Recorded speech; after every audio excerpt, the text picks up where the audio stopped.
Occupational health and safety issue is whether you can clean on a windy day. Now today's a nice mild breeze, so it's quite safe to clean today.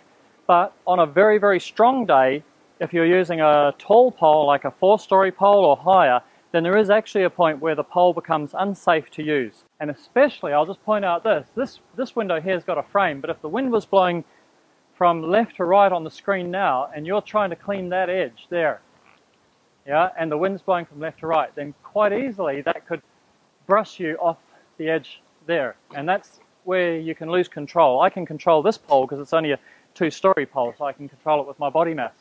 But if you lose it over the edge, then that's going to drop down, and that can cause somebody an injury. So that's one of the reasons why we like to cordon off our work zone, but you'll see that we've chosen a nice quiet place here where we're in control. So the conclusion is, it's up to you to know that you're safe. If for any reason when using a water-fed pole you don't feel safe, it's your responsibility to say, I don't feel safe.